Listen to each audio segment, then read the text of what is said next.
네, 자 이번에는 요 중간기 요 기간들을 가지고 우리가 또 사복음서에 들어갈 건데 이런 고민이 생기는 거죠. 그 예수님은 한 분인데 뭐 이렇게 복음서를 4개나 쓰지? 이런 생각이 들 수 있는 거예요. 예수님은 한 분이시고 그분이 다른 삶을 사신 게 아닌데 또 어떤 면에서는 사복음서의 내용이 겹치는 게 참 많잖아요. 굳이 왜 이 사복음 4개나 필요했을까? 라는 생각을 하실 수 있을 것 같아요. 일단 오늘은 사복음서 내용을 짧게 어떤 기준으로 하나님이 이것을 쓰게 하셨는지 이야기하고 싶어요. 이 사복음서는 마태복음, 마가복음, 누가복음, 요한복음 이렇게 쭉 4복음서가 있는데 사실 쓰여진 시기도 다 다르고 또 이것에 쓴 사람도 다 달라요. 여러분 눈치가 있으셔서 마태복음은 마태가 썼고 마가복음은 마가가 썼고 누가복음은 누가가 쓰고 요한복음은 요한이 썼겠죠. 그렇다면 이 4사람이 어떻게 다르고 이 4사람이 어떤 시기에 어떠한 관점으로 썼는지 알면 좀 더 이해가 쉬울 것 같습니다. 먼저 마태복음은 마태라는 사람이 썼는데 이 마태복음은 예수 그리스도를 어떤 포커스로 보고 있냐면 왕으로 보고 있어요. 그럴 수밖에 없는 게 마태복음은 유대인에게 쓰여진 책인 가능성이 높거든요. 그래서 구약 성경의 인용구들이 많아요. 그 말은 구약 성경을 잘 이해하고 있는 사람들이 이 책을 본다는 뜻이죠. 달리 말하면. 그래서 구약 성경의 인용구가 많고 또 그 유대인들만 이해할 수 있는 단어들이 참 많이 나옵니다. 그리고 이 마태복음 안에는 처음 시작이 예수 그리스도의 계보로 시작해요. 네. 그 계보의 참 특징이 누가복음과 참 많이 달라요. 마태복음에 나오는 족보가 참 중요한데 족보가 14대 14, 14, 14로 이렇게 잘려 있거든요. 네. 그 14대더라 이렇게 잘려 있어요. 그런데 이 14대라는 말은 사실은 14대 이상이거든요. 근데 그거는 의도적으로 14대를 자른 거예요. 네. 14라는 단어 안에 의미가 있습니다. 14라고 딱 들으면 숫자 14와 함께 탁 떠오르는 사람 이름이 있었어요. 그게 뭐냐면 바로 다윗입니다. 유대인들은 다윗의 왕족, 다윗의 자손으로서 오실 새로운 왕으로 오실 예수 그리스도, 그 메시아를 굉장히 기다리던 사람이었어요. 그래서 이 마태복음도 그 다윗 왕조를 굉장히 강조하고 있고, 그리고 예수 그리스도의 모습 중에서 왕으로 오신 예수님을 굉장히 강조하고 있어요. 그리고 왕으로 오신 예수 그리스도의 모습으로 많이 표현되고 있습니다. 유대인에게 쓰여지기 때문에 사실 하나님의 나라라는 표현, 하나님이란 표현을 잘 쓰지 못하잖아요. 유대인들은 그 거룩하신 하나님의 이름을. 그래서 하나님 나라라는 말보다는 천국이라는 단어를 많이 사용해요. 이 마태복음을 읽으실 때는 하나님은 왕으로서 이 땅에 오신 예수 그리스도, 그 내용으로 좀 인지하시면서 읽으시면 좋고, 그리고 유대인들에게 쓴 내용이라는 거. 그러면 유대인들에게 왜 그러면 유대인들에게 이 복음서가 필요했을까라는 생각이 들 수 있잖아요.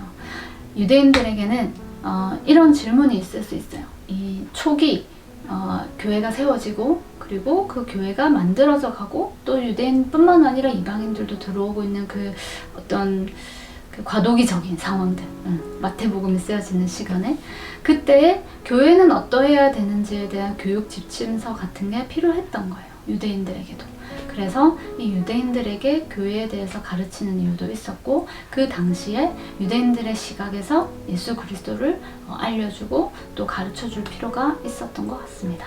그래서 이 마태복음을 읽으실 때는 이 책은 유대인들에게 쓰여진 책이구나, 교회는 어떠해야 된다라고 가르쳐주는 책이구나, 그리고 왕으로 오신 예수님에 대해서 이야기하고 있구나 라고 생각하시면서 여러분이 읽으시면 도움이 많이 되실 거예요. 자, 그럼 두 번째, 이번에는 마가복음을 이야기해 보도록 하겠습니다. 마가복음은 마가가 썼겠죠. 마가는 사실 베드로 후서에서 마가를 어떻게 표현하냐면 나의 아들이라고 표현해요. 그래서 마가는 베드로의 굉장히 친밀한 사이였어요. 그래서 마가복음에는 베드로의 좀 실수하는 장면들보다는 베드로의 긍정적인 면들이 좀 많이 나오는 특징이 있습니다. 마가복음이 쓰여지던 시기에는 여러분 잘 아시는 네로 황제가 로마를 다스리던 시기였어요. 네로 황제는 원래는 참 좋은 왕이었는데 어느 순간 갑자기 돌변하거든요. 이 네로 황제가 잠깐 나가 있던 사이에 이 로마에 큰 불이 일어나요. 그래서 많은 지역이 타버립니다. 그런데 거의 많은 지역이 탔는데 희한하게 유대인들이 사는 그 지역만 빼고 다 탄 거예요. 그래서 사람들이 이제 생각하기를 처음에 이렇게 생각했어요. 저 미친 왕이 로마에 불을 질렀다. 자기만 쏙 빠져나가고. 이런 이 황제를 향한 사람이 엄청 힘듦을 겪으면 뭔가 화살을 돌릴 대상을 찾잖아요. 그래서 저 왕이 그렇게 했다라고 하면서 왕을 막 이렇게 비난하기 시작하니까 이 왕이 피할 구멍을 어떻게 찾았냐면 이 유대인들 빼고는 다 탔기 때문에 사실 이 유대인들이 그렇게 했다라고 하기 너무 딱 좋은 거예요. 그런데 그것이 유대인이 딱 지목돼야 되는데 유대인이 지목되지 않고 누가 지목되냐면 그리스도인들이 지목이 됩니다. 이 그리스도인들이 지목이 되면서 그리스도인들을 향한 엄청난 박해가 시작되고 자행되던 때가 바로 네로 황제의 시대예요. 그 배경을 알고 읽으시면 사실 마가복음은 복음서 중에 가장 짧고 그리고 문체가 굉장히 간결하고 빠르게 흘러가요. 그리고 지금 막 즉시 이런 말들이 굉장히 많이 나오거든요. 굉장히 급박하게 돌아가는 복음서 내용이고 이 마가복음은 주제가 뭐냐면 고난받는 종으로 오신 예수 그리스도가 주제입니다. 그 예수 그리스도가 고난받는 종으로 오신 이 순환 이야기가 굉장히 길어요. 수위상으로. 앞부분 내용보다 순환 이야기가 굉장히 길고 그리고 또 한 가지는 비유나 어떤 가르침 마태복음엔 비유나 가르치는 내용 굉장히 많잖아요. 이 마가복음은 그것보다는 기적과 이사를 많이 쓰고 있어요. 하나님이 행하신 기적과 이사들. 사실 그런 기적이 필요한 시대를 살아가고 있는 사람들, 그 핍박한 가운데에서 함께 고난받는 예수 그리스도를 보면서 그 고난의 때에 어떻게 이 고난을 어떻게 믿음으로 이겨내고 끝까지 하나님을 쫓아서 살아갈 수 있는가를 가르쳐주고 싶은 책이 사실 마가복음이에요. 그것을 조금 이해하시고 마가복음을 읽으시면 여러분이 마가복음을 이해하고 읽는데 굉장히 도움이 되시고 특별히 저는 마가복음을 읽을 때 그런 면에서 은혜가 참 많이 됐습니다.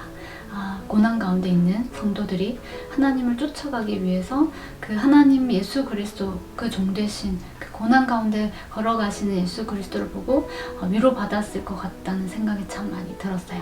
자, 세 번째. 자, 세 번째는 누가복음 이야기를 해보도록 하겠습니다. 누가복음은 바울이 3차 전도여행을 이제 끝내고 어느 정도 이 로마 지역에 하나님의 말씀과 복음이 조금 평만하게 전해졌던 시대예요. 그 로마 지역에 이제 어느 정도 말씀과 복음이 전해지긴 했지만 그쯤 되니까 이제 조금 어떤 갈등들이 그 시대에 있었냐면 이 유대인과 이방인 사이의 갈등이 이제 더 격렬해지던 시기였어요. 여러분 잘 알듯이 사복음서에 유일하게 유대인이 아닌 저자 누가입니다. 누가는 유대인이 아니에요. 이방인이고 의사였어요. 그리고 이방인이고 의사였고 그렇지만 굉장히 꼼꼼하고 자세하게 설명하는 스타일의 사람이었던 것 같아요. 누가가 쓴 누가복음은 굉장히 문체가 길고 설명이 많고 그래서 설명서 같은 책이다 라고 생각하면 돼요. 본인이 말하기도 자세하게 미루어 볼 필요가 있어서 씁니다 라고 표현을 하거든요. 그래서 누가복음은 설명서와 같은 책이라고 생각하시면 되는데 왜 그러냐면 누가는 누가복음 뿐만 아니라 사도행전도 쓴 사람이에요. 그래서 누가복음과 사도행전은 누가가 쓴 책인데 이 두 책은 사실은 로마 지역에 로마에 있는 그 그리스도인들에게 이 기독교를 변증하는 역할을 하는 책이에요. 기독교에 그래서 법정 이야기가 많이 나오거든요. 그리고 무죄를 인정받는 이야기들이 많이 나와요. 그 굉장히 변증하고 복음이 잘못되지 않았음을 굉장히 많이 변증하는 내용들이 나오거든요. 그 변증하는 역할을 하는 책이 바로 누가복음입니다. 여러분 잘 아시겠지만 쓴 사람도 이방인이면 당연히 그 책을 받아서 볼 사람도 이방인이겠죠. 누가는 이방인에게 이 글을 쓰면서 예수님에 대해서 어떤 예수님을 많이 이렇게 집중해서 쓰고 있냐면 사람으로 오신 예수 그리스도, 인간이신 예수 그리스도, 네, 사람으로서 오신 인카네이션이라고 하죠. 하나님의 모습이기보다는 사람으로 오신, 이 땅에 우리와 같은 사람으로 오신 예수 그리스도를 집중해서 쓰고 있어요. 자, 그러면 이 누가복음이 쓰여지던 시대에 사람들에겐 질문이 있었습니다.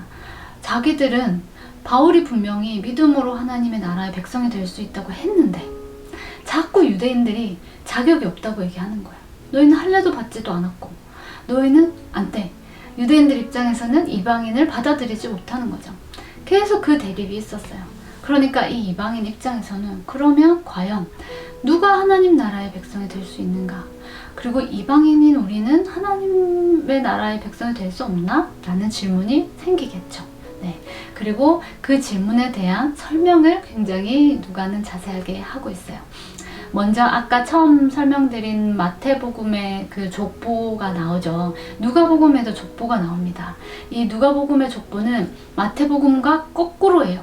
마태복음은 아브라함부터 시작해서 이렇게 내려와서 예수 그리스도까지 짠 오거든요. 근데 누가복음은 예수 그리스도로부터 시작해서 이렇게 거슬러 올라가요. 거슬러 올라가서 아브라함에서 그치지 않죠. 예수 그리스도로부터 시작해서 아브라함을 뚫고 올라가서 전 인류의 조상인 아담까지 올라갑니다. 그리고 그 위에 하나님까지 올라가요. 이해되시죠? 아브라함에서 끝나지 않고 모두가 하나님이 만드신 하나님의 자녀임을, 하나님의 백성임을 족보를 통해서 알려주는 거예요. 이것은 그 당시 그리스도인들, 이방인 그리스도인들에게는 이 족보만으로 위로가 돼요. 하나님 앞에서 모두가 동등하게 사랑받을 만한 하나님의 자녀고 하나님의 백성임을 누가복음은 보여주고 있어요.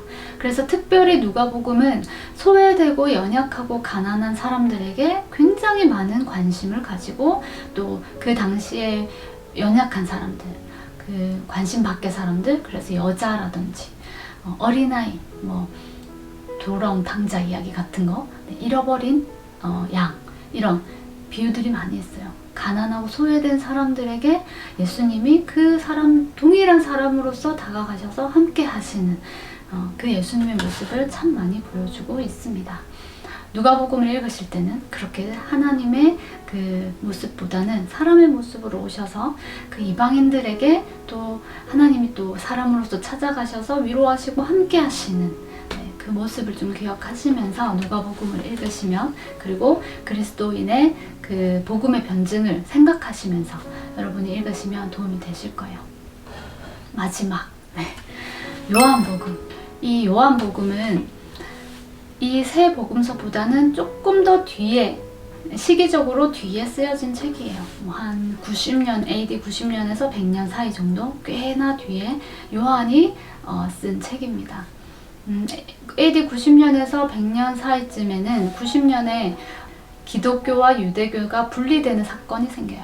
얌리아 회의에서 이제 아예 기독교를 이단으로 탁 처리해버리는 일이 생깁니다. 그래서 이제 더 이상 유대인과 기독교인은 하나가 아니게 된 상황이에요. 이 요한이 쓰던 요한복음 내용은. 그리고 특별히 이 요한복음은 조금 다르게 헬레니즘 문화가 어느 정도 익숙해져서 영지주의 문화가 편만해 있던 시대였어요. 그 시대가.